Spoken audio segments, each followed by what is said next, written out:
시장은 개미들이 리스크 관리가 깨진 상태, 즉 밸런스가 무너진 순간을 노립니다. 이럴 때 다수의 개미를 소수의 고래들이 털어가기 때문에 변동성이 큰 이런 테슬라 같은 종목들은 이 개미들의 중심이 무너질 확률이 상당히 높습니다. 큰 수익이 아니다 라고 해도 항상 덜 맞는 방식으로 조심스럽게 리스크 관리를 하면서 접근하시는 걸 추천드리고요. 이 채널은 기술적 분석, 차트에 관해서 다루는 채널이기 때문에 기본적인 분석보다 기술적인 분석 위주로 제가 설명을 한번 드려볼까 합니다. 기본적인 분석, 기술적인 분석 둘 다 병행이 되어야 되는데 기본적 분석 하시는 분들이 이 기술적 분석을 무시하는 분들이 많이 계신 것 같아요. 그리고 반대로 차트 보시는 분들이 그 기본적인 분석을 간과하시는 분들이 많이 있습니다. 근데 제 생각은 기술적 분석 무시하시는 분들은 차트에 대해서 잘 모르시는 분들이 많이 있고요. 그리고 또 반대로 기본적인 분석을 무시하시는 분들은 이 펀더멘탈에 다소 취약할 확률이 높습니다. 항상 이 두 가지를 병행하면서 공부하고 정진한다는 자세가 상당히 중요할 것 같습니다. 내용이 워낙 방대할 수 있기 때문에 제가 일부분만 설명을 드리는 거고요. 그리고 항상 기억하셔야 될 것은 매수나 매도의 추천이 아닙니다. 여러분의 자산 사이즈에 맞게, 그리고 결국 여러분들이 믿는 종목에 투자를 하셔야 되기 때문에 믿는 만큼만 비중을 조절해서 투자하시면 되고, 제가 한 가지 조언 드리고 싶은 것은 이게 몰빵 하시는 분들이 있어요. 테슬라에 몰빵은 정말 좋지 않습니다. 크게 먹을 수도 있겠죠. 하지만 정말 크게 털릴 수도 있습니다. 항상 포트폴리오의 다변화를 추구하시면서 위험한 종목에 비중이 많이 담겨 있다라고 하시면 떨어질 때 계속 위험한 종목을 담는 것이 아니라 안전한 종목에도 자산을 담아 놓으시면 조금 덜 수익이 난다라고 해도 여러분들의 마음이 훨씬 편안해집니다. 자, 기본적으로 다이버전스를 볼 텐데요. 이런 아래에서 담아 가신 분들은 평단이 굉장히 좋습니다. 이런 끝을 먹기는 거의 불가능에 가깝겠죠. 홀딩을 굉장히 잘 하시는 분들과 잘 못하시는 분들이 나뉠 수가 있는데, 중요한 것은 홀딩을 잘 못하시는 분들이라고 한다면 일정 올라갈 때 털어냈다라고 하시면 과열된 공간에서 섣불리 들어가는 걸 추천드리지 않고요. 충분히 다시 수렴한 공간을 노리시는 게 좋습니다. 자, 그 다음에 계속 들고 간다고 하시는 분들도 민감도가 낮은 차트, 지금 저희가 보는 것이 주봉인데요. 일봉이든 주봉이든 민감도가 낮은 차트에서 다이버전스가 2번 정도 나오면 털어가는 걸 추천드립니다. 지금 여기 같은 경우는 이제 다이버전스가 2번이나 나오게 된 것이죠. 밑에서 잡아갔다라고 하시는 분들은 메이저 다이버전스가 여기서 한번 나오게 된 것이고요. 두 번째 메이저 다이버전스는 여기까지 나왔습니다. 끝을 잡아먹는 건 거의 불가능하다고 생각하고요. 물론 이 시기는 지금 연준이 공격적으로 시장에 돈을 푸는 시기였기 때문에 조금 더 홀딩이 가능했다라고 볼 수도 있지만, 비중을 어느 정도 털어가면서 들고 가는 것을 장기적으로 추천드립니다. 2020년, 2021년은 좀 상당히 특별한 한 해였다고 생각을 하고요. 이때 테슬라로 포트폴리오의 수익이 커지셨던 분들도 지금 굉장히 아플 수가 있습니다. 그래서 이번을 좀 큰 레슨으로 삼으시고, 크게 먹는 것보다는 조금 덜 먹는다라고 해도 리스크를 낮추는 투자나 트레이딩을 하시면 좋을 것 같습니다. 자, 반대로 지금 올라갈 때는 다이버전스가 2번 나오기 시작하는 시점부터 털어가야 된다라고 설명을 드렸는데, 내려갈 때도 똑같습니다. 이 다이버전스가, 메이저 다이버전스가 나오기 전까지는 섣불리 담기가 조금 어렵습니다. 지금 주봉에서는 아직 다이버전스가 나오지 않았고요. 이럴 때는 이제 데일리나 4시간을 잘 보셔야 되겠죠. 자, 그러면 여기서 이제 좀 더 깊게 설명을 드리기 전에 저희 엘리엇 파동에 대해서 설명을 드리고 넘어가겠습니다. 기본적으로 임펄스 파동 1, 2, 3, 그쵸? 3파가 가장 강하고 4파 눌릴 때 1파의 고점 뚫지 않는 선에서 5파를 쳐줍니다. A, B, C 파동으로 조정이 나오는데, 오늘 저희가 볼 것은 바로 이 1파, 3파, 5파를 중점적으로 볼 거예요. 보통 2파 눌림이 깔끔하게 나왔다라고 하면 4파에서 삼각 수렴 형식으로 좀 길게 수렴이 나오는 경우가 있고요. 2파가 수렴 형식으로 길게 나왔다라고 하면 4파에서 깔끔한 수렴이 나올 확률이 높습니다. 자, 3파를 칠 때 모멘텀이 가장 크기 때문에 5파에서 무엇이 나올 확률이 높냐면 다이버전스가 나올 확률이 높습니다. 간혹 가다가 3파 연장 파동에서 다이버전스가 나오는 경우도 있는데, 그럴 때는 다시 5파를 치고 갈 때 모멘텀을 강하게 뽑아주고요. 5파 연장에서 다이버전스를 치는 경우도 있습니다. 제가 차트를 보면서 다시 설명을 드릴 테니까 너무 걱정 안 하셔도 괜찮을 것 같아요. 자, 그래서 다시 한번 복습을 해보자면요. 1파는 보통 오실레이터상, 지금 여기는 상승 파동을 보는 것이니까요. 이 밑에 있는 오실레이터상 마이너스, 즉 반대 부호에서 시작해서 0까지 수렴할 때 이 1파가 나오는 경우가 많습니다. 그래서 저희는 이걸 1파라고 볼 거고요. 0까지 수렴을 하고 난 이후에 추세 방향이죠. 양의 방향으로 확장을 할 때 3파를 터져 나옵니다. 처음 모멘텀이 강했다라고 한다면 제가 설명드렸던 것처럼 그 다음에 5파를 칠 때는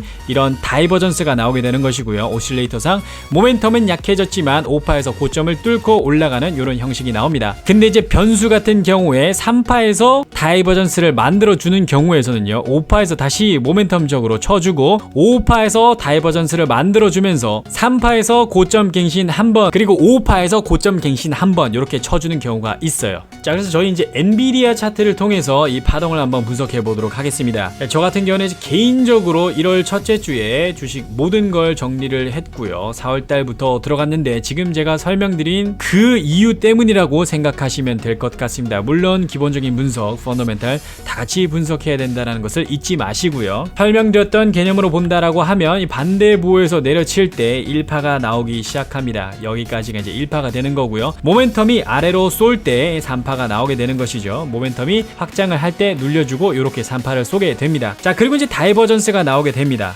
모멘텀의 힘은 줄어들지만 4파 이후에 5파를 칠 때 저점을 한번 갱신해주는 공간이라고 생각을 하시면 되고요. 분할 매수적으로 접근하는 시기는 바로 최소한 데일리 혹은 정말 빨리 들어간다라고 하면 4시간, 늦게 들어간다라고 하시면 주봉으로 들어간다라고 생각하시면 되겠습니다. 데일리 기준으로 봤을 때는 3파가 나오고 난 이후에 다이버전스 모멘텀은 줄여주면서 저점을 갱신하는 바로 요 구간이라고 생각하시면 되고요. 반등을 할 때 생각하셔야 되는 것은 바로 이 목선의 개념입니다. 다이버전스를 치고 난 이후에는 목선 1번과 목선 2번이 있는데 바로 이 목선 2번까지 쳐줄 확률이 높습니다. 역회된 숄더가 이렇게 나왔다라고 한다면 목선 1번이 여기, 목선 2번이 여기가 되겠죠. 다이버전스라는 것은 일단 모멘텀을 상방으로 끌어왔기 때문에 1번만 치는 경우가 있지만 보통 1번을 뚫고 2번까지 쳐주는 경우가 많이 있습니다. 그건 여기서 밑으로 내려올 때도 동일한 개념이라고 생각하시면 되고요.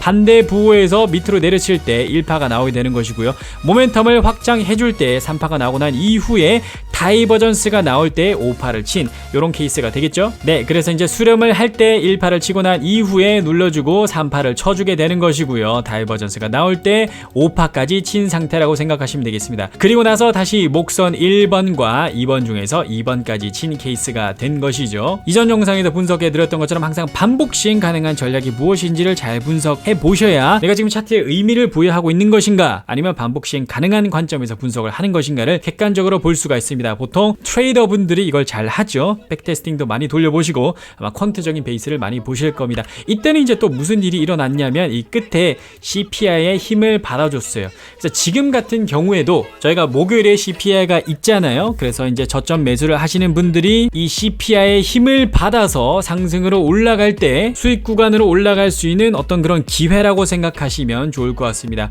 다시 한번 강조드리지만 매수나 매도의 추천이 절대 아니라는 거 잊지 않으셨으면 좋겠습니다. 이제 이러한 종목들이 턴어라운드가 날 때, 그래서 제가 아까 설명드렸던 이 개념을 이제 뒤집어서 3파에서 모멘텀을 세게 뽑아주고 5파에서 다이버전스를 치고 난 이후에 형성되는 목선 1번, 2번에서 2번까지를 치고 나면 어떤 식으로 턴어라운드가 나오냐면요, 얘가 이런 식으로 급격하게 채널을 올리는 것이 아니라 상당히 완만한 채널로 이런 식으로 올리게 됩니다. 그래서 눌러주고 쑥 터치를 해주고요, 다시 올라가는 이런 형식이 될 확률이 높은데, 물론 이렇게 바로 턴어라운드를 하는 건 아니고 다시 밑을 저점을 터치를 하고 난 이후에 횡보를 깔아주고 올라가는 경우도 있고요. 이 밑에서 다시 한번 언더슈팅까지 나오고 난 이후 같이 영역 안으로 들어가서 말아 올리는 경우도 있습니다. 그렇기 때문에 이런 경우 변수를 생각하고 여러분들의 매매 플랜 혹은 투자의 플랜 ABC를 세워 나가셔야 되는 거고요. 간혹 가다 보시면 내가 플랜을 이렇게 세웠는데 여기서 조금 더 떨어진다라고 해서 내가 생각했는 대로 가지 않는데요, 3% 더 떨어졌는데요, 5% 더 떨어졌는데요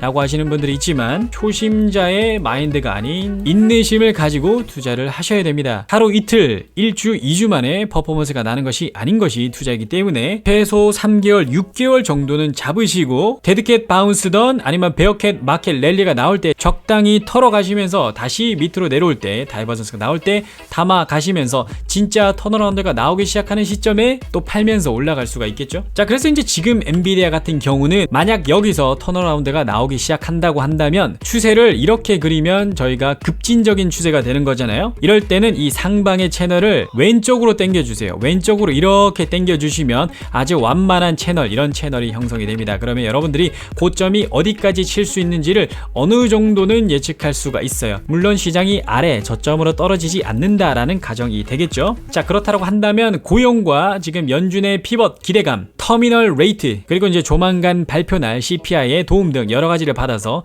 올라간다면 이런 식으로 슈팅이 나올 수가 있습니다. 그러면 슈팅이 나올 때 여기서부터 뭐 이제 260, 300을 가자 이렇게 하는 것이 아니라 적당히 털어내시면서 들고 가는 케이스가 되는 거고요. 만약에 잘 잡았다라고 하시면 이런 하락장 같은 경우에는 본청을 두고 가는 것도 한 방법이 될 수도 있습니다. 근데 이렇게 대세 하락장에서는 이제 대부분 투자를 좀 잘한다고 하시는 분들은 많이 먹는 것보다는 리스크 관리에 초점을 맞추실 것 같아요. 자, 그래서 이제 다시 테슬라로 넘어오시면 똑같이 분석을 해 보겠습니다. 데일리 기준으로 보시면 반대 부호에서 내려올 때 1파가 나오게 되는 것이죠. 1파가 나오고 난 이후에